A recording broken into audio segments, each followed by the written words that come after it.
Are renewable energy systems really renewable? Sunlight is a primary source of energy, but it can only be used as a resource of heat by passive solar installations. All primary energies and energy sources need to be converted or transformed to useful energy. This is done by energy technologies that need devices to transform them into useful demands like light, heat, mechanical energy for transport, etc. Renewable energy technologies are the solutions for the reduction of greenhouse gases generated by the power sector. However, we have to take into account the complete life cycle of these technologies, like energy for production, transport, installation, maintenance, and disposal. How do they compare with the life cycle costs of fossil fuel sources? In this scenario, what should be our future course of action?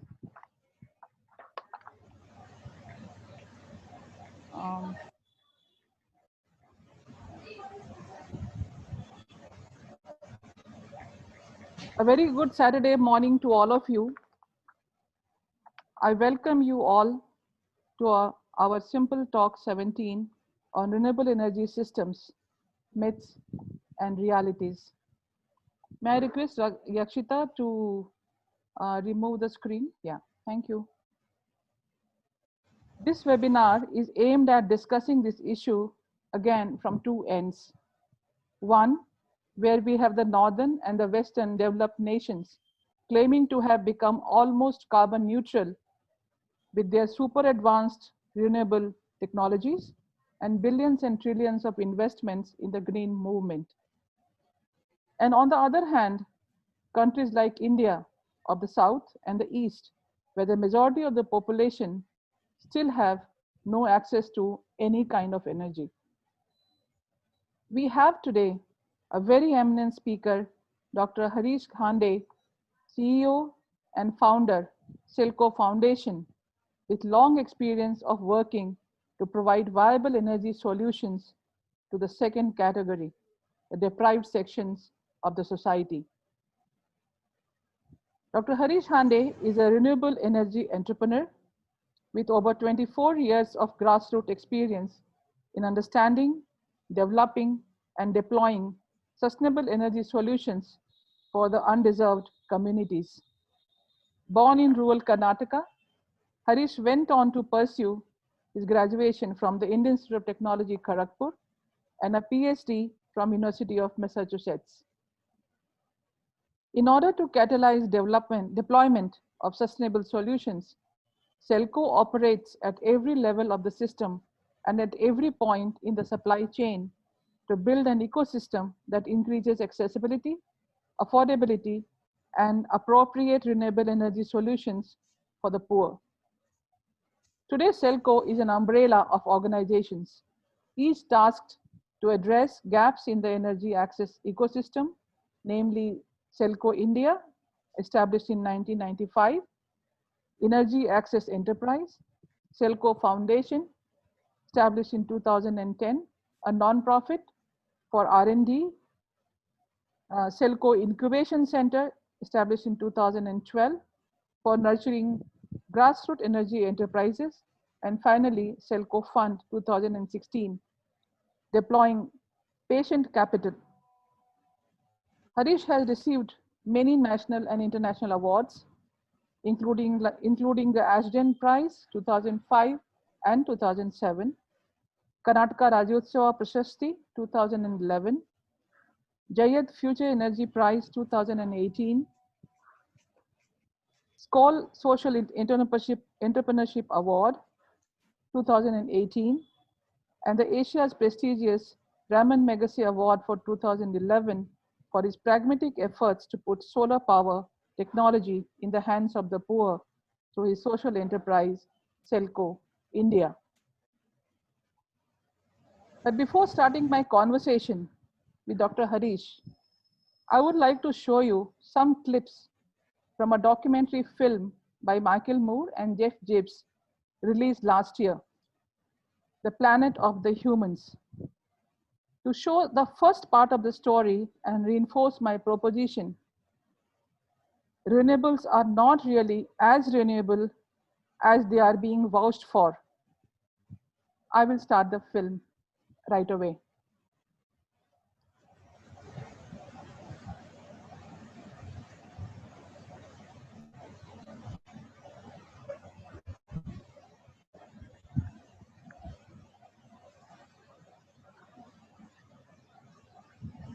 I've got a question. How long do you think we humans have? How long does the human race have? Oh, wow. I don't exactly know, but might be soon. I have no clue. Years, 3 months, 5 days. It's approximate. We're kind of like cockroaches on the planet, no matter how much. Have you ever wondered what would happen if a single species took over an entire planet? Maybe they're cute, maybe they're clever, but lack a certain, shall we say, self-restraint?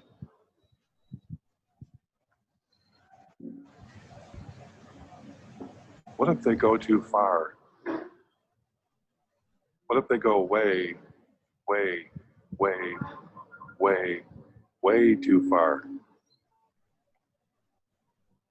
How would they know when it's their time to go?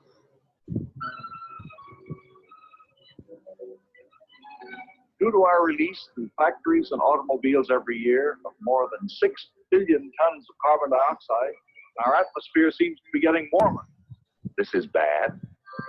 Well, it's been calculated a few degrees rise in the Earth's temperature would melt the polar ice caps. And if this happens, an inland sea would fill a good portion of the Mississippi Valley. For in weather, we're not only dealing with forces of a far greater variety than even the atomic physicist encounters, but with life itself. That was 1958. We've known about the dangers of climate change for 6 decades. Back then, there was so much air pollution it would actually block out the sun. There was caught on fire. Forget throwing plastic bottles into the water. We tossed our cars in there. We also knew someday we'd run out of oil. For millions of Americans, this may be the worst weekend they've ever faced for finding gasoline to give them the automobile freedom they take as their due.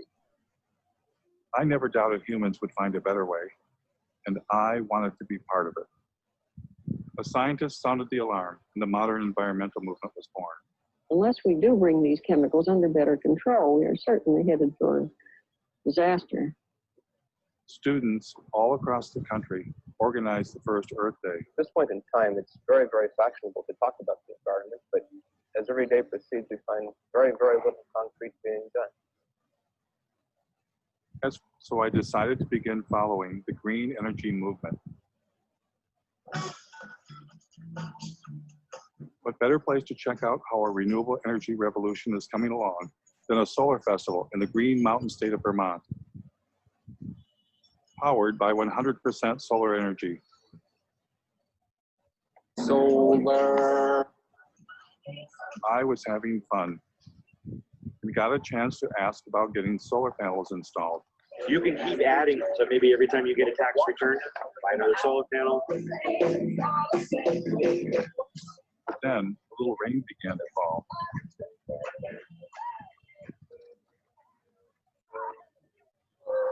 My cameraman noticed some commotion behind the stage. Good stuff here.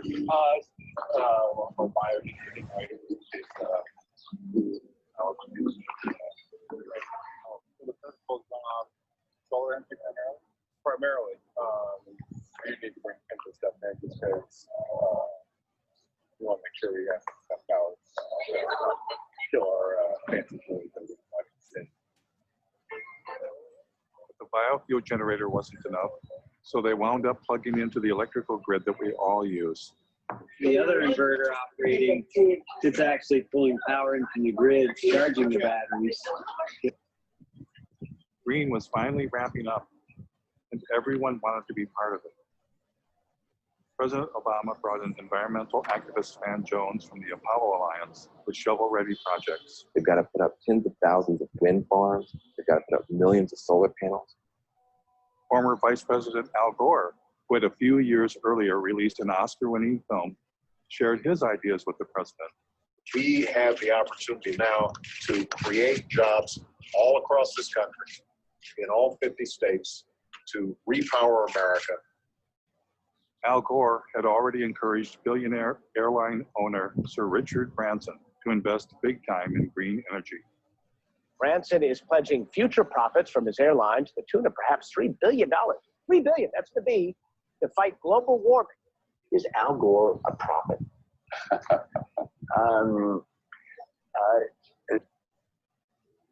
I just spelled prophet.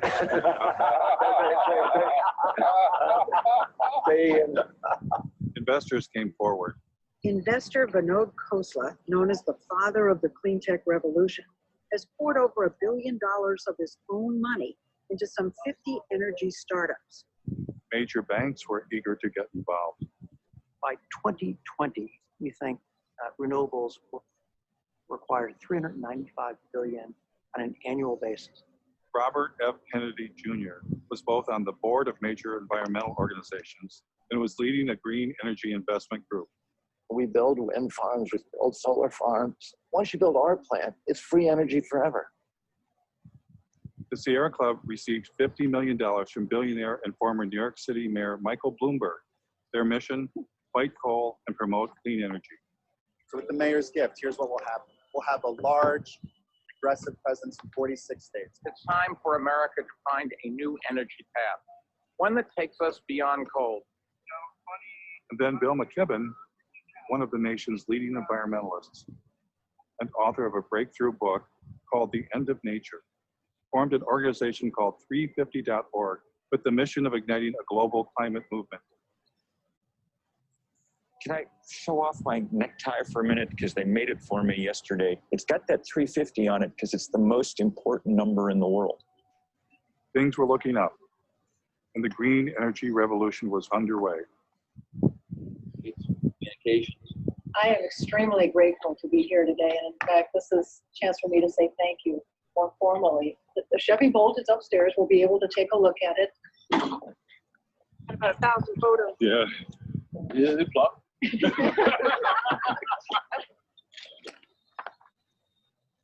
As simple as that. Well, here, it's coming from the building. I mean, is it, what's their mix of power? Oh, actually, Lansing feeds the building. What's that? Lansing feeds power to the building. So I don't know. They're, I bet they're a bit of coal. Oh, they're heavy on natural gas, aren't they? right now the car's charging off of your grid. Right. It would be charging off our grid, which is about 95% coal. How long do you think it will be before there's solar? All power used for these cars will be generated from wind and solar in the very near future. That will not be correct. The largest solar array at my company, the Board of Water and Light, it's just down the street, a few miles. If you want to take a look at it. What outfit are you? You could take them up on this offer to check out their football field-sized solar array right down the street. What we're trying to do with this kind of a tour is get a sense for what they've already done as an indication of what we could do to push the envelope even further. We took a hard look at wind and determined that, you know, around here, there's not any real good wind coming through all the time. That's what we liked about solar. You would get the power when you most needed it. Pass this around, look at them. They are viable. Made in Michigan, that was another good thing. Although the efficiency of these panels is only about just under 8%. The standard answer that we tell everybody is we're providing enough to meet peak requirements of 50 homes. However, for most of the people that look at it a little bit closer, we generate about 64,000 kilowatt hours a year. Our average customer uses about 6,000 kilowatt hours a year. 6,064 is just a little over 10. We can meet the energy requirements for 10 homes. Over 8. That's all fiberglass and balsam. They're about 36,000 pounds apiece. This tower will weigh 800,000 pounds, no gun. And the cell is 220,000 pounds, and hub and rotor assembly is another 160. It's pretty substantial. They were impressive machines. But is it possible for machines made by industrial civilization to save us from industrial civilization?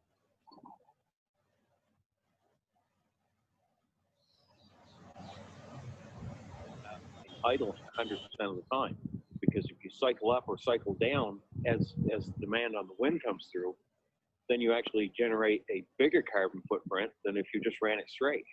Do you ever go to things where they just go, that's not true, it doesn't matter, we're going to have a smart grid? Doesn't make any difference. You still got to have it idling, because let's just say the wind stopped. Right. I'm a fan of green energy. But everywhere I encountered green energy, it wasn't what it seemed. This is like a perpetual energy battery. And where do you get hydrogen? The hydrogen, that's it. Hydrogen is sourced from any hydrocarbon material. So you can get it from natural gas. You can get it from any petroleum or oil-based product. I read about a zoo that was not that far west of the biggest coal mines in the world as well. So bring the two together and have that whole plant. great. Reliant on two things: a giant fossil fuel-based industrial agricultural system, even more fossil fuels in the form of coal. All of this in the attempt to make my head was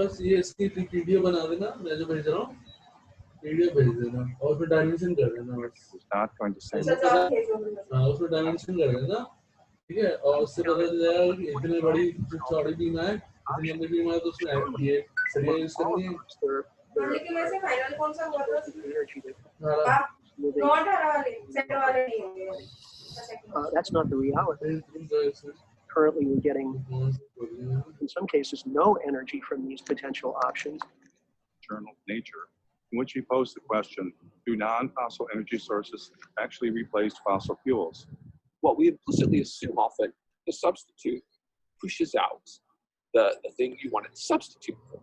What you find is nations that add non-fossil energy sources do not seem to see a particular suppression of fossil fuels. That's pretty mind-blowing. Yeah, please mute yourself, Your voice is coming through. Not even replacing fossil fuels. They don't even mute everyone. That's a question.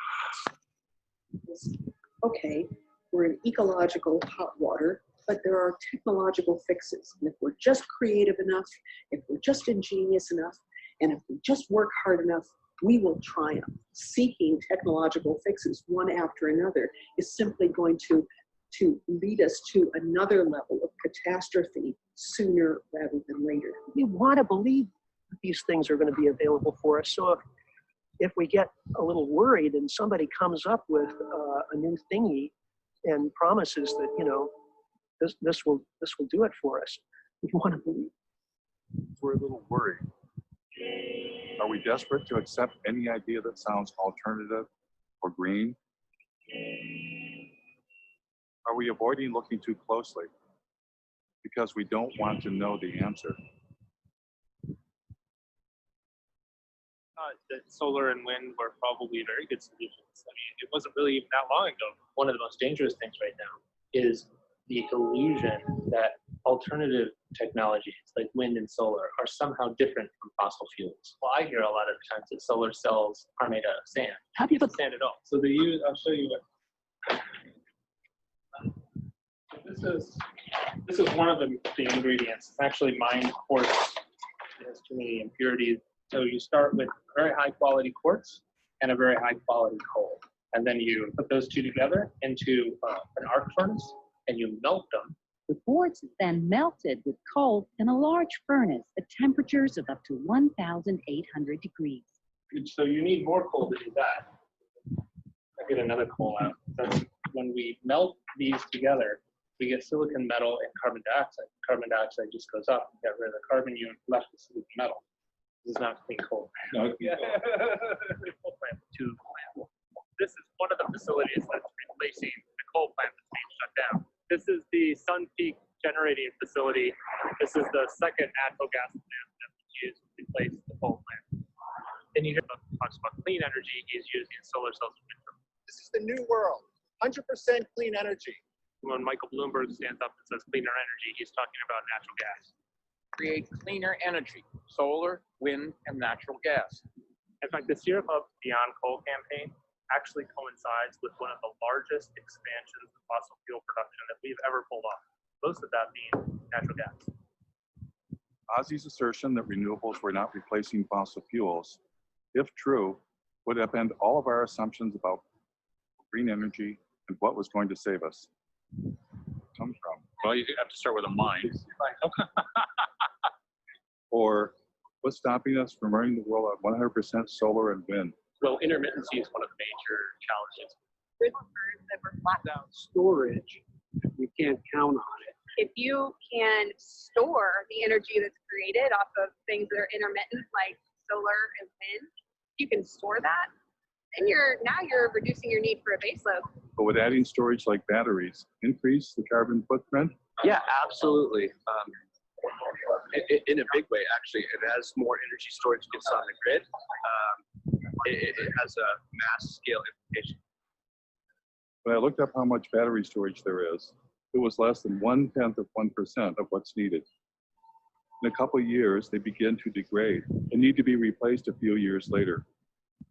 I learned that the solar panels don't last forever either. Some solar panels are built to last only 10 years. So it's not as if you get this, like, just magic free energy, right? I don't know that it's. The power plant itself at 377 megawatts will be the largest of its kind in the world. This will become the biggest solar plant in the world. There's some people that look out in the desert, they see miles and miles of emptiness. I see miles and miles of a gold mine. But this next generation had a fossil fuel secret too.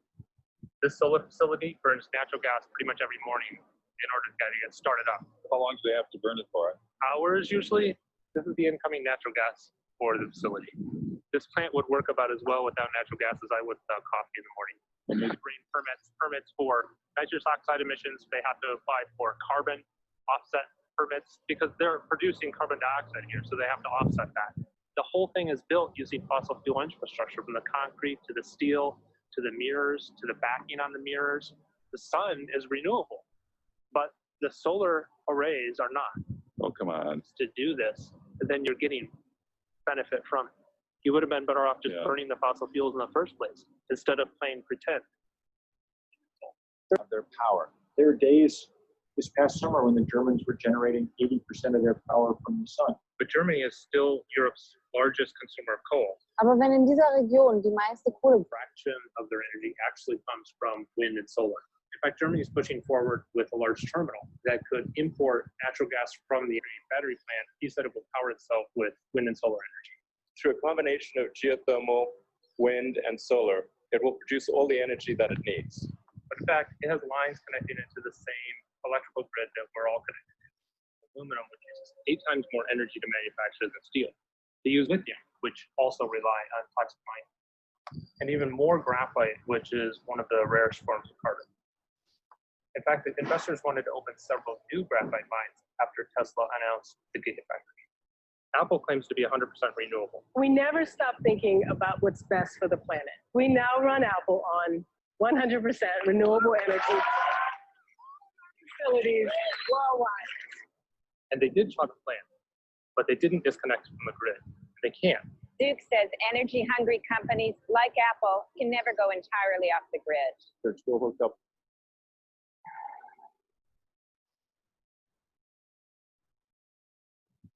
If there's enough planet left.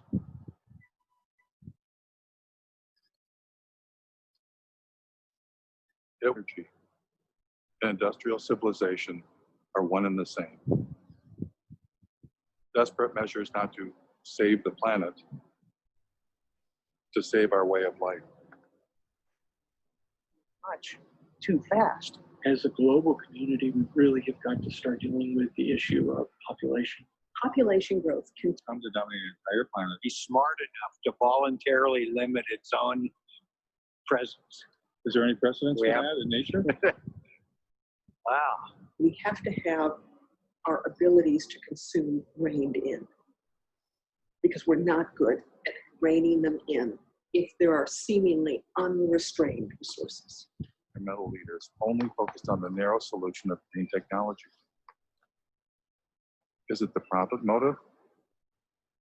And why, for most of my life, have I fallen for the illusion green energy would save us?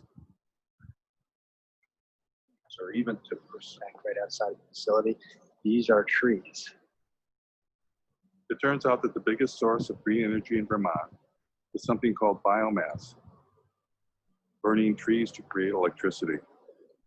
And to think you would have to have 10 of these to replace one average coal-fired power plant, you know, it's just not going to work.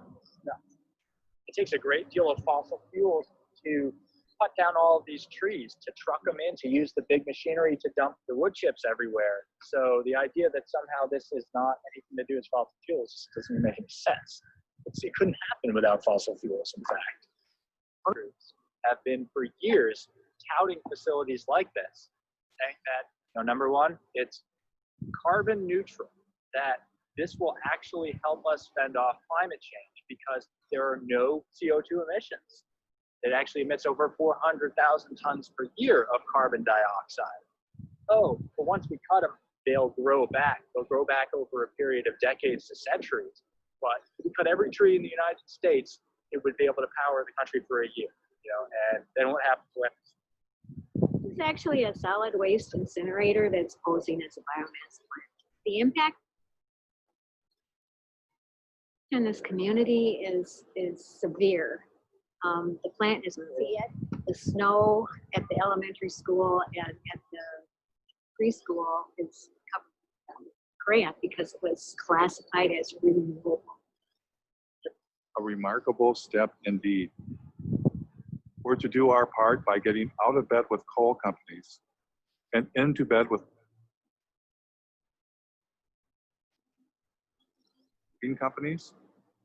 Sure, that is wood chips.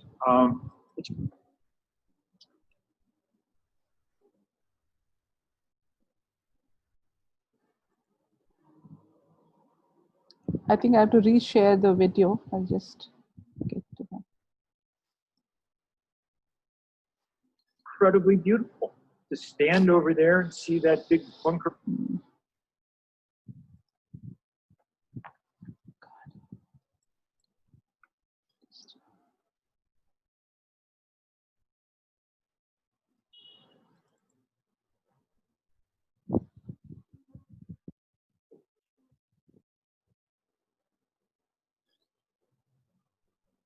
Seems to have got stuck.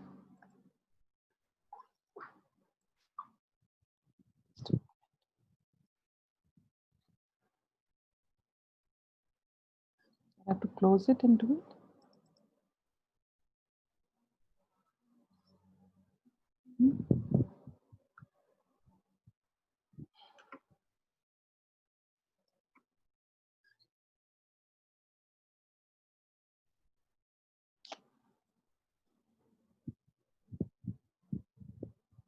How do I go about it? No, but it's not running. It's just gone out. It's not running properly. The video is not running properly. It's stuck.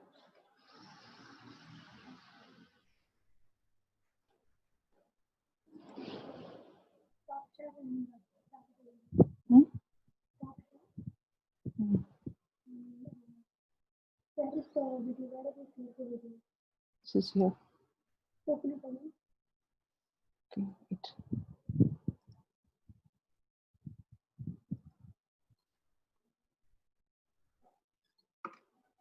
This is what.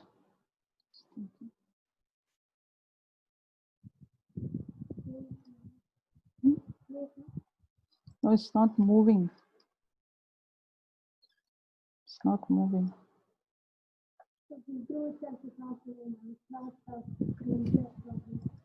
Hmm?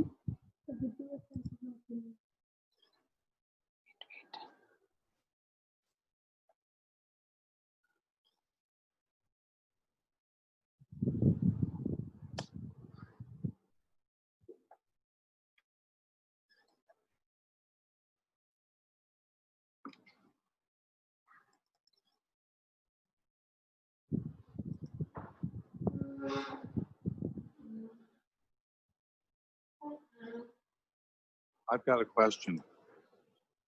Okay. I'll just go to the stopped.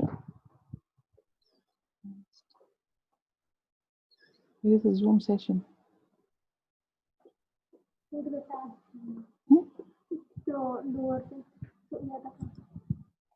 Yeah, I'm extremely sorry for the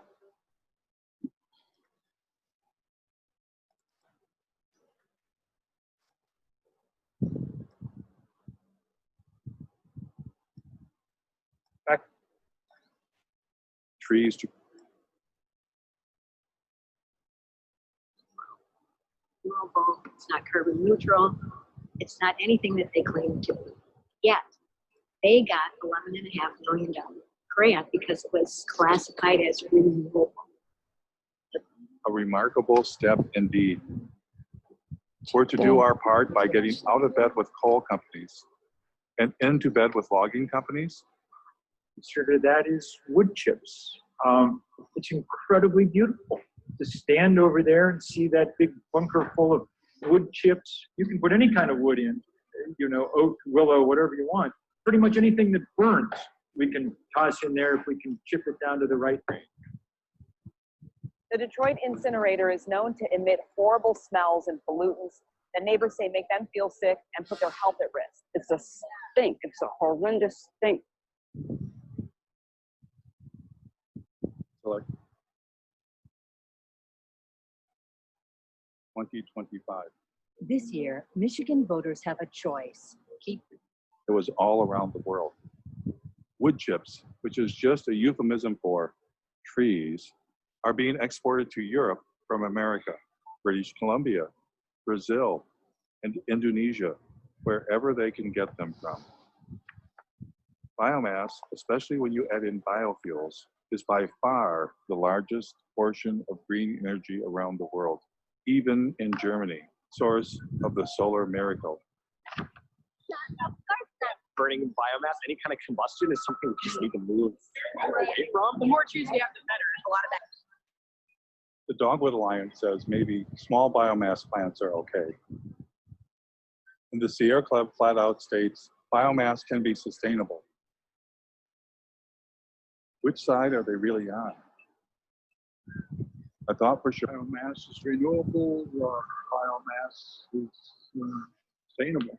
And I'm you personally have an opinion about whether we should bring trees. No, I don't have an opinion on that. I like fire. One of my biggest concerns as an environmentalist is we're trying to burn trees, and there are tree burn power plants. Are you aware of the problems with biomass or biofuels? Yeah, I'm not as aware of that as I could be or I should be. Just looking at a documentary in Michigan, where I live, where I'm from, there's large plants that burn trees for energy and pretty much whole trees chopped up. Do you have a thought about whether that should be part of green energy or not? Well, the great thing about green energy is you don't have to pick a favorite. Jeff Gibbs. Oh, hello. My biggest concern is that in Germany, for instance, they're moving towards solar and wind, but 60% of their actual energy is coming from biomass. 60% of renewable energy. Burning trees for energy? I don't know the details. What Germany's really doing is a lot of sun. Biomass is a non-starter. What is willing to reject biomass and biofuels? So we are talking of the old oil economy trying to maintain itself now to another raw material, the green plant. The only reason corn and soya is being planted for biofuel in this country is the subsidies make it profitable. I think the big crisis of our time is our minds have been manipulated to give power to illusions. We shifted to measuring growth, not in terms of how life is enriched, but in terms of how life is destroyed. Her honesty was refreshing. But as for the rest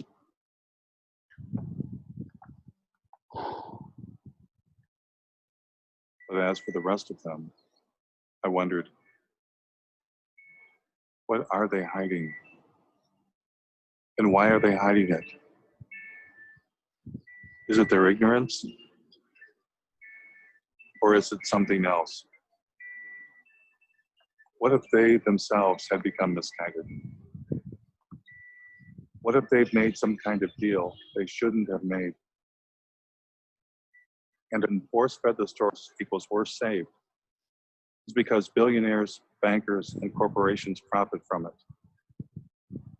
And the reason we're not talking about overpopulation, consumption, and the suicide of economic growth is that would be bad for business, especially the cancerous form of capitalism that rules the world, now hiding under a cover of green. Today, Bloomberg Philanthropies is making, I'm happy to announce, a new investment of $30 million in the Beyond Coal campaign. We have more, I'm glad to say. One of them was Jeremy Grantham, billionaire, world's leading timber investment advisor. They were not investing in trees to turn them into nature preserves, which might answer another riddle. Why is this name redacted on the Sierra Club's tax return? Would they be embarrassed to take $3 million from a man who made his living selling the forests of the world? Bloomberg bringing a timber investment billionaire to the party was no coincidence. Bloomberg sponsored a UN climate session to discuss ramping up biomass and biofuels around the world. Billionaires were in love with the idea of turning what was left of nature into green profits. Remember what Slough hoping to profit from? Nature takes 1 million years to produce our crude oil. Here can produce it in seconds. The company took over this old paper mill where logs are picked up by a giant claw, dropped into a shredder, and pulverized into wood chips. Clean gasoline. Green gasoline. There must be a downside. There is no downside. Who was particularly in love with turning forests into profits. Has everybody got enough coffee? You might want to get some more. Meet David Blood, former CEO of asset management for Goldman Sachs. How much money did Mr. Blood believe should be invested in green energy? A natural alignment for something in the order of $40 to $50 trillion worth of capital.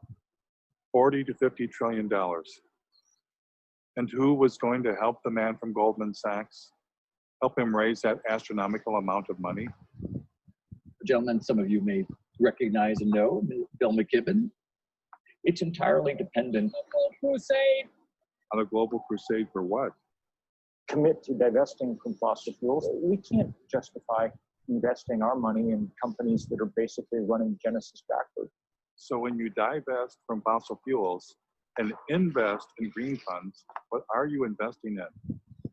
I took a deep dive into Securities and Exchange Commission filings to find out. For instance, in the Green Century funds recommended by 350.org and Bill McKibben, I found less than 1% solar and wind and 99% things like mining,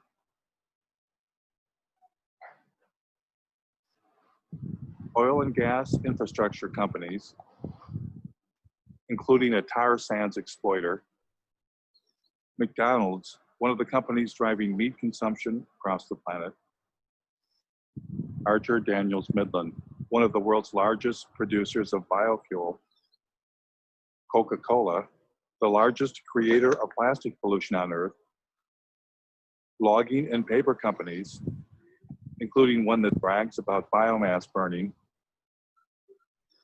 and banks. Lots of banks, including BlackRock, the largest financer of deforestation on Earth. The business. Al Gore and David Blood partnered to form a company called Blood and Gore. No, scratch that. Generation Investment Management. And within this fund, Blood and Gore designated a special investment category targeting $650 million biomass and biofuels. Funny thing was, they partnered before Al Gore's film came out. On one side, we have gold bars. Don't they look good? I'd just like to have some of those gold bars. On the other side of the scales, the entire planet. If we do the right thing, then we're going to create a lot of wealth.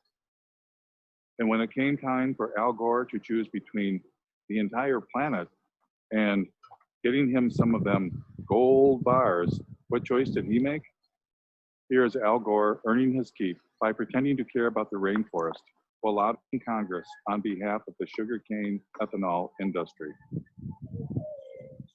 What's been going on there is really very troubling.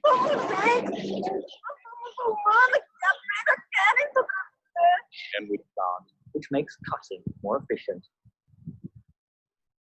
Environmentalists blame the seemingly endless sugarcane fields for air and water pollution on an epic scale. I believe that liquid fuels, chemicals are eventually going to have Assisting those with the profit motive, but collaborating with them. The Nature Conservancy is now the Logging Conservancy. We will capture the most important pieces biologically, and there will be another large Concerned Scientists has become the Union of Concerned Salesmen, having taken millions not for science, but to create markets for electric cars. The Sierra Club sells electric cars and solar panels right from their website. It's partnered with ExxonMobil to bring you the good news about biofuels. Outlook.com, which claims to be the largest single source of environmental news, was founded and funded by Georgia Pacific, a logging company. In fact, they are neighbors. Georgia Pacific is owned by our friends, the Koch brothers, who are likely the largest recipient of green energy biomass subsidies in the United States. Environmentalism and capitalism is now complete, but maybe it's always been complete. How is 350.org? Oil. Your take on that, about $100 million pre-tax from a country that bases its wealth on fossil fuels. Isn't there a bit of hypocrisy in that? Well, I get the criticism. I just disagree with it. I'm proud of the transaction. You couldn't find for your business a more sustainable choice. What is not sustainable about it? Because it is backed by fossil fuel money. I get it. I get it. And so, if you got yourself an environmental movement and environmental leaders, why not buy the holy day itself? Happy Earth Day!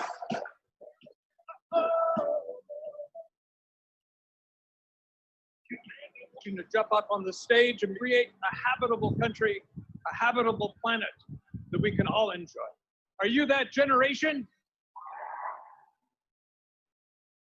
I need to thank Building Energy, which provided so much solar power to this that we powered the entire event with solar energy.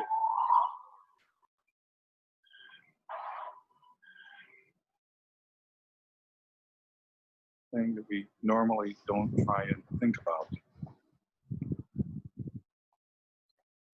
But by not thinking about it, it stands a good chance of doing us in. I truly believe that the path to change comes from awareness. That awareness alone can begin to create transformation. There is a way out of this. We humans must accept that infinite growth on a finite planet is suicide. We must accept that our human presence is already far beyond sustainability and all that that implies. We must take control of our environmental movement and our future from billionaires and their permanent war on planet Earth. They are not our friends. Less must be the new more. And instead of climate change, we must at long last accept that it's not the carbon dioxide molecule destroying the planet. It's us. Okay, so that was the story of capitalism taking over environmentalism. Green makes good business sense, a slogan by the World Green Building Council. Now let's hear from Dr. Harish, an energy engineer, about the other part of the story. Yeah, so Mr. Harish. Sure. Thank you, ma'am, for inviting me, and thanks to all the participants. It's a great honor. Thank you for inviting. So yes, I mean there are all those. I mean I think we've had enough stories around the world. We know with COVID-19 as well as the environmental disasters that's happening in terms of drought, in terms of floods. I think it's high time we actually spoke about actions. Yeah. Analysis will keep happening. Yes. Papers will be written. Criticisms will happen. Protests will happen. Activists will survive. Monies will come in. Capitalism will happen. Yes. So we are really looking. But the question is, it's high time we told the youngsters there are solutions. Yes. So I would say I would stick to the solutions to the youngsters. And we have 1.3 billion people in this country, and we have 3 more billion people who are poor in Africa, Latin America, and Southeast Asia, who directly take the brunt of climate in terms of droughts, in terms of floods. I think what are the solutions are we doing to them? For example, we might, yes, 1.5 degrees, 2 degrees, Paris agreements, yes, happen. I think we also need to create a cadre of solution providers. What is a solution that we would require for a blacksmith? What would be the solution for a silk weaver or a seamstress in Assam or in Togo or Mali or in Madhya Pradesh? There are droughts. Yes, we have droughts. Just by saying that we are droughts, we're not going to help. Where are we coming up with solutions? How do you inspire the next generation to go and replicate those solutions? How do we look at, we might say, yes, water tables are depleting. Agreed. But what do we do about it? See, it's like typically of us, we keep complaining, oh, the roads are not fine. But if you are the IS officer or if you are a youngster, what solutions would you think? I think, see, what's happened today is most of the money is unfortunately in consultancy and writing reports, analysis, academic analysis, papers, but there is hardly any money in innovation and hardly in many in implementation. Until we do not create risk capital and ask the youngsters to go and fail, go and experiment, we can keep talking about the climate. We can keep producing documentaries that Michael has produced right now. But Michael is great in terms of providing what should not be done, but Michael is never great about what can be done. So it's easy to be a critic one way or the other. Let us protest by showing solutions and then showing that, okay, boss, and a country like ours, which has enormous potential to solve solutions, whether it's rural Manipur, Orissa, Jharkhand, but those stories never come out. Sadly so, because the people who do it were extremely inspirational, unfortunately don't speak the language of English and will never be celebrated. And that until we do not break the casteism in our own thought process, that only we, the so-called English speakers, can come up with solutions, design, etc. I think we need to be humble enough to break those barriers and inspire the youngsters of our country. If there are floods in Assam, what type of solutions would the housing architect actually happen in upper parts of Assam that then could be replicated after the aftermath of typhoons in the Philippines? If I have to go to rural Madhya Pradesh and Maharashtra, where every 30 minutes that's a suicide because of drought. What are the solutions or plan B that would be effectively give to the farmers who are in those regions, or the cotton picking farmers up in North Gulbarga? What is plan B for their families? Let's create those plan B. What are the alternates of farming mechanisms? What are the alternates of what you call it as agriculture? What is the alternates that they can actually do using the existing application, existing water that is there, existing crop patterns, linkages that needs to do so that they can actually sell their produce? Those solutions never come out, unfortunately. And no, I haven't seen any academic institution research and actually implement it. And with 70% of our country, which is agri-based, but there's not a single institution, ma'am, that produces farmers. It's the only profession where there is no institution that produces farmers. We have universities creating PhDs, but none of the PhDs have actually done farming. Yes. But then become experts or telling farmers what to do. Can you imagine if an IT expert can go and tell Nandan and Rohini, what do you have to do? They will tell you, get out. But unfortunately, you and me will do a PhD on sugarcane. We will be called experts of sugarcane. A farmer doing 40 years of sugarcane will never be called an expert because he or she does not have a PhD.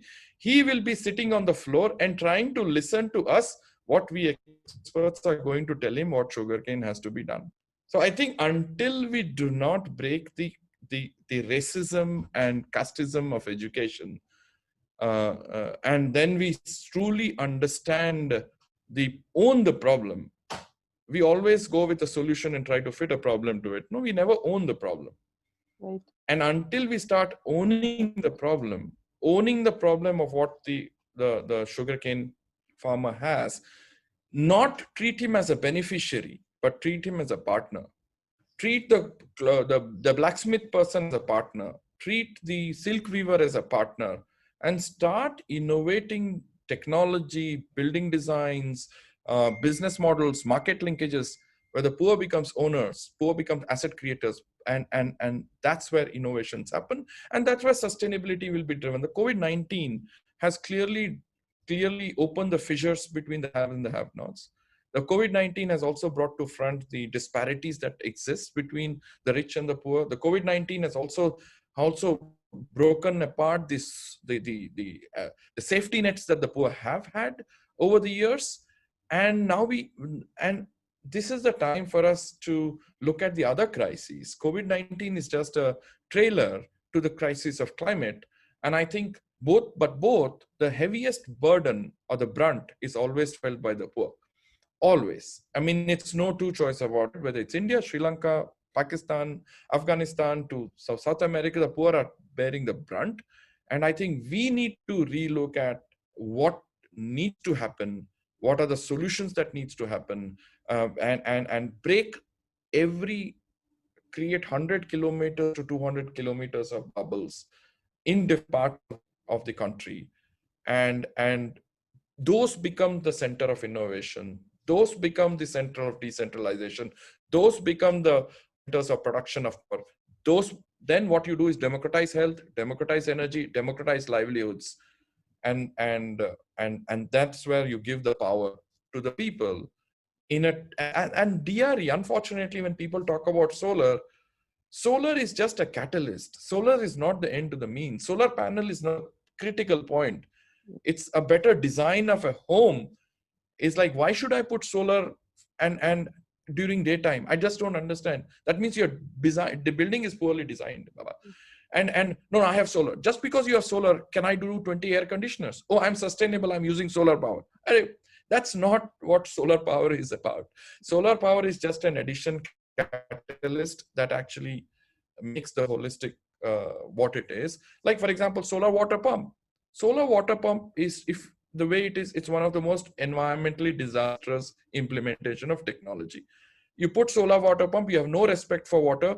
Because it's so-called free, you put the solar panel on, you put it during the daytime, and the water is flooding. You have no respect for water, right? The combination is about solar water pump It's and the drip irrigation, the cropping pattern, everything together is what a holistic solution is. It's not about solar. Same thing, building design, right? For example, a pottery makers. It should be designed just like as you would design a factory. Where should the pottery maker's pot be? Where should the mud be? Where should the pug mill be? And we need to design those. And Jasim sir is here, and I think who's been a pioneer in the whole design factor. And how do we replicate the process of what he has done? It's not about, again, solar martira.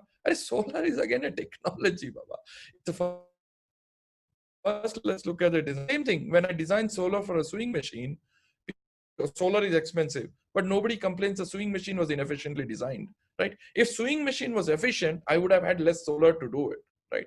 So I think it's a combination what we know to climate, I mean, water, utilization of water, cropping patterns. Why should I have in Mandya sugarcane, for example, where I would, then we fight with Tamil Nadu about Kaveri water, but that's where you create a wrong subsidies of sugarcane subsidies. You have forced farmers to actually produce sugarcane in a water scarce area, and then we fight about it. I think there has to be a holistic way of system design. And how do we teach kids? Today when we go to engineering schools, or a management school, I'm an expert in finance. I'm a mechanical engineer. Does a tomato vendor tomorrow when tomato goes up high, will she sit at home and say, no, I'm a tomato seller, I'm an expert, I will not sell anything else? Her 3 kids will be starving to death. She's a solution. She will sell potatoes.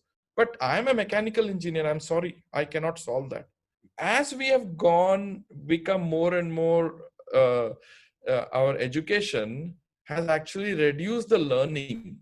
And we have confused between certificates and education and learning completely. I mean, as we say, it's a completely, and we have given importance to certificates. You might come from any school. I mean, as I think, I'm a graduate of IIT, as you said, because 300 million Indian kids did not write the exam. If they had written the exam, I would not have gone into that school, pure and straight and simple, right?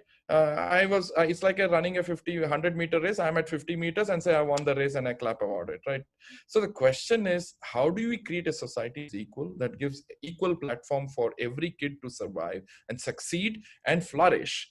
And the beauty of technologies like solar is that it democratizes the platform that among the 600 million kids and people that we have in our country, how do we find the Ramanujans? How do we find the architects? How do we find because we confuse between intellectual poverty and financial poverty. We believe that people who are financially poor cannot intellectually think. And that racism and casteism in a country like ours, as Jasim said, that who gets the money is a PowerPoint, Excel and Word. The non-English speakers have no chance. And we say, boss, the brilliant presentation, brilliant, the vernacular speaker crowd has no chance. Right? And you look at a country like ours, not a single corporate is a non-English speaker. While in China, Italy, France, everywhere you have.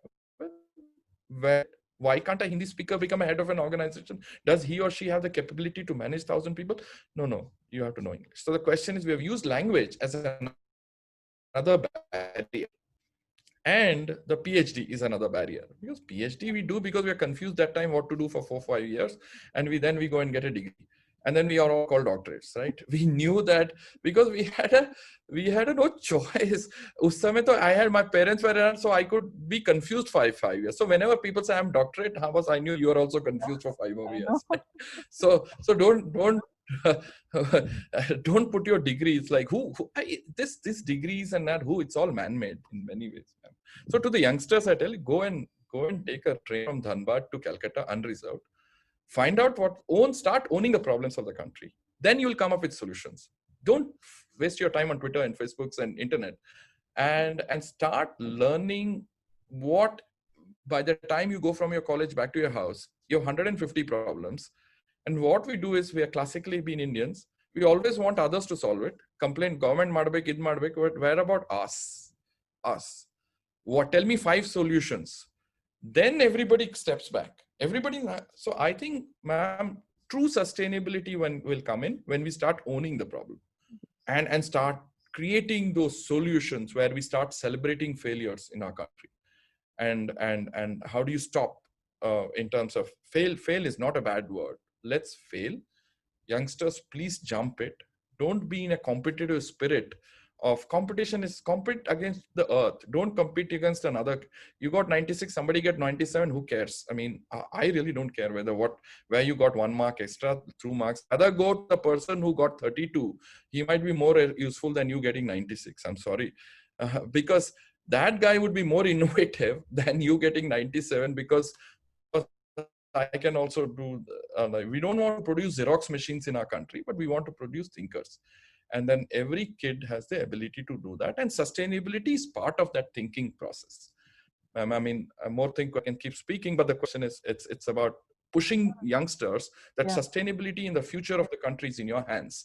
And we might say, I mean, 90%, please don't listen to me or anybody else, but it's about go and jump into the well and start creating solutions for this country. Yeah. So actually you have really truly inspiring. Yeah. Yeah, Jasim sir. Hello, sir. Very well said. Very clarified. Welcome to you. Yes. Harish, you really opened an education system. I wish it can go on into that. Please be with us. Do it. Yeah. So actually, thanks. I've long time visited your office. I don't know whether you remember. Oh, really? Oh, to Jasim sir. Okay. Yes. Okay. Good memories. So, yeah. Jasim sir has been my mentor, though I've never worked for him or worked with him, but I look forward to him always, the way he crusades for these kind of things.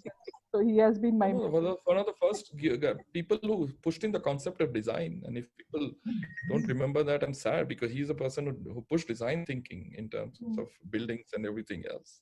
So. Okay. Great. So you actually covered a little bit of, not quite a bit of things, so which I wanted to hear from you as a rebuttal to what the movie actually said. And that's very nicely you have actually put it, that those solutions are not our solutions, and we have to own the problem and find solutions for that. And in a country like ours, where still, I don't know how many more, 650 millions, you said, or how many billions still don't have access to electricity? Something like that, a very large number. Not access to electricity. It's more, I mean, without looking at electricity, it's a question of people in poverty and how to use energy to catalyze them to go forward. Yeah. So actually we don't need 24/7. Yes. So we would like to, but no, definitely, and hear from you and guidance from you as to how you have gone about it in your Selco Foundation. And we would like to know a few, incidences and how you inspired the youth or the other people to get into your organization. How does it work, so that others can actually also follow tomorrow? Yeah. No, ma'am. It's a way. I mean, nothing. People think that we have a lot of strategy. We have no strategy. We basically don't look at resumes. We basically what we do is, do you have the common sense and passion to solve a problem? And you start treating every individual, whether it's a driver, not a driver, whether it is all as equals and potential to be your partner one way or the other. So my biggest barrier, for example, is always the middle class and above middle class. When the kids come in, and the parents are one of the biggest barriers, saying that, oh, if they join Selco, will they get married, or will they get salaries and high because their cousins are in Infosys and etc. etc. I think, see, we always want Gandhiji, Shivaji, everybody has to be born a neighbor's house, but not your own house. So I think it is what is my biggest challenge, and more people, in a sense, some people do. I mean, like, for example, some statements really make me, like when Indra Nui just now retired and said, now I want to do something useful with my life. So what was she doing? Wasting the last 35 years of her life. So my question is, what do you mean now I want to do something useful for my life? I mean, I don't know. So what were you doing which was not useful, or how do you defend then your 35? Then we have to do the patchwork of what you did in the last 35 years. So my question is, boss, how do you, where do these people make statement? Shouldn't be sustainability part of your thinking from the day you are born, one way or the other? And whatever I do, I make sure that I don't harm something else in a manner to sustain myself. And if those common sense is there, then why do we actually, in fact, sometimes CSR is a contradictory. So CSR is something to negate what you did in the first place. Is that what it is? And and when people say, are you a social enterprise? No, I'm an enterprise. The others are anti-social enterprise. Why should I have a definition of a social enterprise, right? So what is it, right? I mean, so I think that's all we're telling to the youngsters who join the organization. Push the boundaries of thinking, only barrier yourself, and whatever you are able to do, are you able to look like an anthropologist who are able to see all pieces of the puzzle, that nothing that you do, in fact, affects the environment, the humans, the animals, and what are you doing solutions in a manner that everybody has inclusiveness in equity. Is there equity in whatever you do? Is that whether when you're doing a blacksmith blower, or whether you're doing a paddy farmer, or whether you're doing animal fence, are you doing fence to protect the humans from animals or animals from humans? Which part of the equation are you from, right? So we have to think, and I keep saying that, boss, forget what you learned, whatever you studied. Now bring your common sense and use those tools where you start working with, whether you're working with a street vendor, and where your street vendor is a equal partner for you in that solution that you're trying to do. It's never always when an auto rickshaw driver calls you sir, that means you have created a barrier between you and the auto rickshaw driver. Until the auto rickshaw driver does not think that you are another auto rickshaw driver, you will never be able to create a solution. Because see, what we have classically created in our countries, we have replaced the British colonization with middle class colonization of thinking that the poor, like the maid servant kid, has to be my kid's servant. And I think that needs to break. That needs to break. And in terms where the poor are partners and the 600 million people, and that's why sustaining. And that's when when Selco was created. Unfortunately, so Selco is known for solar, but for us, solar was just a catalyst. But are we creating X number of human beings who will then go out? And so the two things: if there is an attack from Mars, are we going to tell, I'm a Christian, you're a Hindu, you're a casteism, you're from America, you're from India, we're going to fight together, right? And that there are two major wars from Mars, that is poverty and climate change. And everything else is man-made boundaries. Even the Climate Paris Agreement. My question is, how can I be an environmentalist and a nationalist at the same time? I don't understand. Because if I burn something, it's going to affect Indonesia. So we are all in one world. So I think we need to break the man-made barriers of thinking. And hopefully that's what we tell to the youngsters, is that everybody has the potential. And then when people say I am overworked, when people come and say I'm overworked, I said, boss, I want you to do a survey. If of the 100 street vendors, if one street vendor says I'm overworked, I'll give you one month of vacation off, right? I'm बहुत overworked. So and then Saturday chutti chahiye. I said the day the poor get Sunday holiday, Saturday chutti lagega. The question is, what is Saturday, Sunday? What the poor have come? I mean, because poor have to work 7 days, because we take off. We don't give them. How much have we seen a poor man jogging? Or how many have we seen that a poor man takes a vacation? That's because we don't let them do it. And so we are a non-inclusive society, which is subsidized by the poor in many ways. It's not that we subsidize the poor subsidize us of our times, our luxuries, our needs. And that's exactly why we are not able to think of sustainability. Sustainability does not mean only environmental sustainability. It means the inclusiveness in a thought process. And that's what that's in a small way, Selco is trying to push those boundaries for anybody, whether it's a VC or anybody else. When I get read, they say, oh, I've had this driver for 20 years. Well, that's a slave word. Right? I was owning that. What do you mean? So you want your salary every year, you want your promotion, but your driver to remain your driver for 20 years. I mean, that's hypocrisy at its best, right?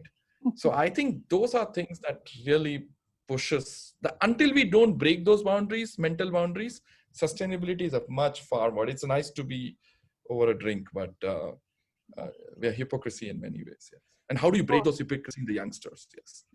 Okay, so yeah, Harish, one point, this is one thing I like about COVID. It has brought all of us together, irrespective of countries. Exactly. There's no religious nationalism. barriers. No religious barriers, nothing. I said the most positive thing that has happened to the human beings. And Jasim sir is two things were non-essential: religion and education. That was the first thing. Temples and schools were closed. There were two non-essential. What were doing? So I think so that shows what was essential or what was not essential. Yeah.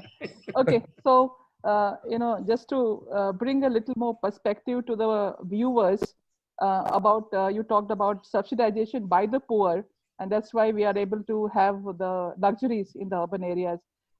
You have a very interesting calculation you had given about those thela walas using those kerosene for 4 hours and the kind of costing that it actually has for the energy. Could you please share that with us? No, it's very similar to, I mean, more than that, yeah, I'll tell the Thelawats, but also I'll tell you we normally say the Siddhis, who are based out of central Karnataka, for example. Siddhis are, for people who don't know, where these African slaves who were brought in by the Portuguese, mostly from Mozambique and other places, and they've been settled down there. And a typical Siddhi earns 1,500 rupees a month. And out of 1,500 rupees they spend 140 rupees on kerosene, 150 rupees on kerosene, and then rest 50-60 rupees on charging their cell phone where they go to the nearby village and spend. So 200 rupees a month on kerosene and candles and cell phone charging, which is around 2,500 rupees a year. Multiplied by 5, it's around 12,500 rupees in 5 years. A solar system which lasts for 20 years costs 10,000 rupees if financed at 14%. Now it's 12,500 rupees versus 10,000 rupees. The question is, it's not about technology. It's not about affordability. The people were spending 200 rupees. The barrier was bank finance. So you come to the banker and says, boss, they only live in 10 feet by 10 feet. They're not going to pay for it. So we asked, what do you want? They said 100% guarantee. So what we did was we put 100% against these 30 families. And after 6 months, when we went and asked the banker, they said, excellent, they were paying. I said, if you knew this, that they were paying, what guarantee would you have taken from us? They said 20%. So we removed our 80% money out. So what we basically, that guarantee, now the banker has financed 155 households, equivalent to 1% guarantee. The best answer was from the Siddhis, who said that once my solar loan is done, I will take loan for a sewing machine. So the beauty of sustainable energy like solar pushes people multiple levels in the social ladder and financial ladder. So it was not about subsidization. I did not talk about the environment. I did not talk about subsidies. Basically, there was a piece of the puzzle missing, that was affordable finance. In the same case, if I put a solar powered sewing machine in a certain house, the first question that we ask is, now you're going to increase your production from 10 shirts to 14 shirts. Do you have the market to sell the extra 4 shirts? Because if that market is not there, you might, solar powered sewing machine acts actually a technology debt on the poor. So it's not, and we'll say it's a failure or solar is failed. No, we need to train and sell well. If, for example, Jasim sir also, we did a modification of a roti rolling machine, okay, in North Karnataka, where instead of doing 500 rotis, now they do 1,000 rotis at a home. So they started selling to restaurants. But one lady was clever. What she went and did was she went and negotiated with the printer. Said, whenever you get a, whenever you get a marriage card for printing, tell me. And she would go down to the marriage hall and say, I'm going to supply rotis to you. Okay. And then so she made the printer guy her dealer. So any new marriage cards had to be printed. She would go to the family and say, do you want rotis for your marriage function? And if yes, then she would get 10% commission to the. So she bought 3 roti rolling machines of 70,000 rupees each, right?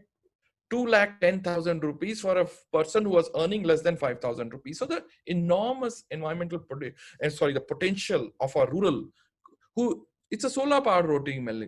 Did we make a big halla bulla of solar? No. It is automatically, it became an environmental friendly solution, which increased the incomes of the poor and an added benefit to the climate. So so the economics of solar or anything else. For example, today, when you look at airports or roads, airports and roads are subsidized for us. They never make money ever, because we take the airport and we fly. That increases the GDP of the country. But when it comes to the poor, we never look at those assets like cold storage systems or large rice mills need to be financed very similarly that the airports and roads are financed. We as middle class and upper class get 6% subsidy in our country. The poor in the country get 2%. The papers always mention them. They're less than the poor. Let's be very clear. So I think that's where we need to flip the equation, that if you really want to get the poverty out of the question, how do we, and that's what we push for, ma'am, is like, how do you look at asset-based financing for the poor and use sustainable energy as a centerpiece? Yeah. Okay, so I mean, that's really, that is what was really an exciting part of it, because unless and until there's a systemic thinking as to, and anything that we use is to be for some kind of a problem to find solutions, we will never be able to achieve what we are planning to achieve. There's one more thing about this decentralization that you have talked about, and I think solar is one of the best examples that where it can be actually achieved, and you have done so in several houses. There's something, since also you are an energy engineer, the transmission of energy. I mean, I read in a book called The Solar Economy that for every unit of energy that comes to our house, 99 units are actually lost one way or the other, and the major part in transmission. And so this decentralization of energy, which is everyone says solar is expensive or something like that, is because of the subsidization of the energy, which is actually we are not really paying what we should be paying. That it makes the whole thing affordable for us, the normal energy that is coming to our houses. Could you share your views on that? Yeah, see, everything, just like, I mean, work from home that people talk about, I think we should produce from home. The issue today is everything has to be localized, and the beauty of decentralized solar, it helps you democratize everything else. So I need today 2 units, I put 2 panels. I need tomorrow 4 units, I put 4. I think the whole centralization, unfortunately, what happens is it's not leading to economies of scale that people keep talking about. What it actually does is it basically centralizes power. True, I mean, not the power of electricity, power of it does not democratize it power. So that is where I think the issue in what you in the videos that you saw, the Koch brothers, for example, who funded a lot of the utilities in Florida, in fact put taxes in solar in Florida so that rooftop solar cannot come in because they control the utilities. So the issue is, that is where the Koch brothers came in. So, but the way it was pushed here was very interesting, that Koch brothers were kind of, they in fact destroyed the decentralization in United States, and especially in the states of Florida. And the way actually they portrayed Dennis Hayes, and if you followed somebody, Dennis Hayes' life in 1970 when he created the Earth Day movement, and then April 22nd, 1970, when Jasim said he had more crowd than Nixon on that day. And Nixon then said, Dennis fortunately had three years came to us, and we went to Puttur together, wanted to see how it can decentralize. He actually, if you Google, I will actually send you, Jason, so you'd be interested. He runs something like the Bullet Center, which is supposed to be the world's most environmental friendly building. It would be an interesting conversation between him, you, and Dennis. He runs the Bullet Center, and which is architecturally extremely well designed in terms of environment, water, recycling, and everything else. So, but the way it's been portrayed was very, knowing Dennis from all sides. But coming back, DRE, this transmission, and see previously when the whole fight between Edison and Tesla during the AC versus DC, and then we needed long transmission lines because the hydropower was somewhere else, and we need to do. Then we found coal as a source. Then coal, and can we create coal power plants where the coal is there rather than transporting coal, and as transportation increase. So we are nothing wrong with every there is an every evolution, like a typewriter was an evolution to iPad. There's an evolution to coal, to everything else. Now what we need to say that was, yes, those were great. Grid was great at that point of time. Now, how do we restructure to decentralization? Because we need, the population has grown, our environment is not able to deal with this, because every Indian, if it aspires to be an average American, we need 9 Earths. And every Indian and Chinese want to aspire as, even as a European, we need 5 Earths. And I'm sure we don't have 5 or 9 Earths. And so we somehow have to manage with one that we have. And I think one is, yes, the poor will increase their consumption, while the West will have no choice but to decrease the invention. Yes. So, you know, who has taken the most advanced step of climate change is the US military. They have actually moved their installations from the coast way inside, knowing that those coasts will be taken away by climate change. So they are much more advanced. I mean, whatever. So the question is, we have to think about whether Shah Rukh Khan's house will be there in 20 years. It's right on the edge of Mumbai. The point is, we have to come up with solutions. And this is a country that actually show. And these been centralized, just like telephones broke away and with democratizes. Now what, it's more than a phone, everybody's hands. I mean, simple thing like photograph, right? We ask people, how many generations old do you have a photograph? It will also show how wealthy you came in from. If somebody said, I know photograph, then you know you're very poor, because poor are the people who never had history of photographs, right? Now I DRE pushes for more democratization and in the hands of the poor man. So transmission and distribution line, Karnataka has 26%, Manipur has 27, 28%. So it's a matter of time that it's not against that. It's just like I'm not against a typewriter. They had, and now we have to move on with the newer ways of sustainability and technology. Actually, I was going through the questions. You know what? I think all of them have been actually answered. Some by the clipping that I had put it, and some by the answers and this thing that you've already given. They were all about all these things that we talked about, storage devices and how to go about it, and about the buildings, and then the transportation and transmission costs and of electrical energy.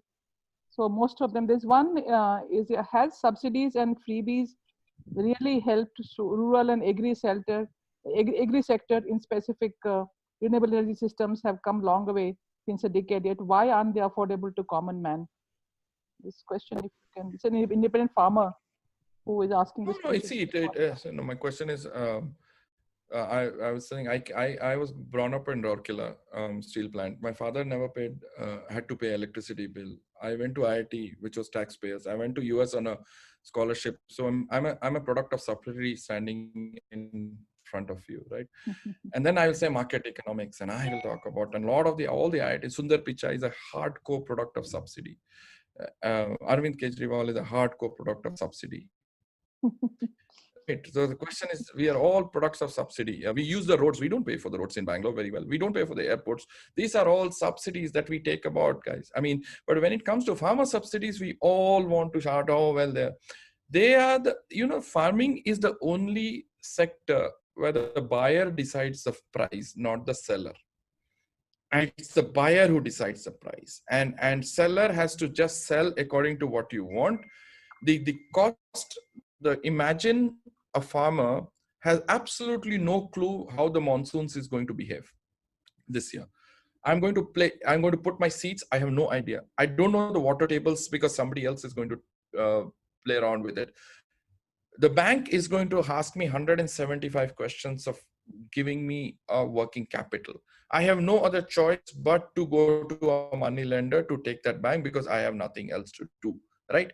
So the subsidy that we are giving him is nothing. It is in fact not even, it's not where it is supposed to go in the first place, but we made that subsidy as a huge amount. But we after getting educated, we run away from solving those problems as if somebody else is going to solve. So whoever asks these questions, I would ask anybody, when you ask a question today talking about sustainability, yourself, put in yourself, am I able to solve something in the next 1 month? And all of you who are listening can actually do 2 solutions every month. Let us not be escapists, saying that somebody else will do it. Like when people talk about garbage, first ask who threw it in the first place, right? Because government is not collecting, but who threw it? Like you buy the most expensive phone with all the packaging, and then you use the phone and throw. Where did you throw the packaging in the first place, boss? So I think let us be also conscious as citizens of this country. Where are you putting your so coming subsidies?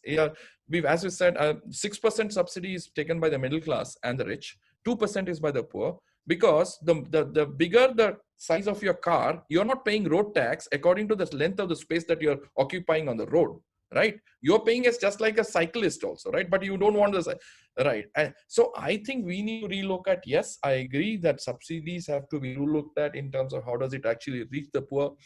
But there are mechanisms, and our country has brilliant infrastructure. Maybe a bit of inefficient, the rural banks, the root cities and the ITIs. I think a lot of us have to jump into many of the solutions and every panchayat building, panchayat person, a government or a police has 10%, 20%, 50%, 80% are champions. But we blanket them saying that, oh, they are corrupt, or they are, boss, I will show you, for every corrupt person, I will show you 9 other people who are not corrupt. But that is where, sir, we had Jasim sir, and we had a police guy who came to our office to give a lecture, and he gave a brilliant thing. He said one day he caught a person crossing the red light, and he caught him and said, boss, did you see the red light? He said, I saw the red light, but I didn't see you. Okay, so the question is, we always we wear helmet not because we will die, because the police will catch us. The question is, it's about what strictness in law. So where is India, we have made lane system, right? How many of us follow the lane system? We are so flexible from 4 lane to 150 lanes that we create. I think I'm asking the citizens to be more responsible solution rather than no, boss, where is your responsibility to come up with solutions? And subsidies, give a solution. How do we do it? Has it reached? Tell me how better would you have done it? As the centerpiece, if you are Nirmala Sitharaman or you are the finance minister, say, how would you have done it? Forget politics. Could you give me 5 other solutions? That's why I tell the youngsters when they start complaining, sir, road mein pani hai. Agar pani leak ho raha tha, how would you have given a solution? We will go to the AS and give him 5 solutions rather than complaining the water is leaking. Like for every 100 liters of water, Kaveri, that comes into Bangalore, 30 liters are inefficiently leaked out. But I'm telling youngsters, can you give a solution? So how do we turn around our organization? There are young IS officers, panchayat leaders who are brilliant. Just that we don't go out and reach out to them. And somewhere we also one interesting police guy is, sir, I want to really do a solution before I get sobbled by the institution. So I want to become. So there are young guys in every sector. I think we could hear you, for hours and hours together. Thank you. I heartily thank, I wouldn't say doctor now, because I think you don't like being called a doctor, Harish Hande. So, that was a confused degree. So I heartily thank Harish for taking out time and sharing his valuable experience with us. It was really, truly inspiring. And one request, man, Jasim sir, hopefully we can meet if you are willing to meet in the next 2-3 weeks, wherever we can, sir. Please. Yeah. Please, I also would sit. Sir, I will come along. Yes, I will do that. Yeah. I said, Thanks a lot. And Pleasure. yeah. Wonderful. I'm in fact going to meet some students on Monday. I'm going to put them more on this. I thank Professor Dr. Prem Kalra, Director, Diyalbagh Educational Institute, Deemed University, Agra, who has been silently taking the university to a value-based and ecological education hub with culture and the cutting-edge technology going hand in hand. And they are the people who actually are hosting this whole series of simple talks from CGBMT. I thank architect Molly Caprihan, head of the architecture department, and architect Piyush, who is silently behind, sitting, and he is managing the technical management of the whole session. He's a faculty of the Department of Architecture for partnering us as our institutional partners and co-hosting the session. And I also thank all the participants for actively participating in the webinar with extreme enthusiasm. Actually, we used to have met many more, people, Harish, when we were doing sessions on architecture and all the other things. So you will have, it was crossing 200, 270. But when talking about energy, even the last session, we could not cross even 100. I mean, that's what very interesting. And that's why I generally get the demographies of people who actually attend the session to understand who is really serious about what issue. Oh, and that is something which we always try to do. The next in our series on fire is one more aspect of global warming, and we will be sharing the dates and the other details very soon. Here I share a quote by Pope Francis on June 18, 2015, that I read in our last webinar also on achieving energy equity, and I'm repeating again.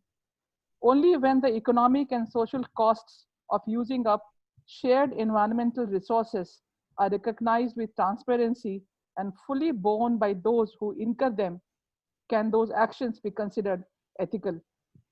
And as Mr. Sonam Wangchuk says, please live simply so that others can simply live.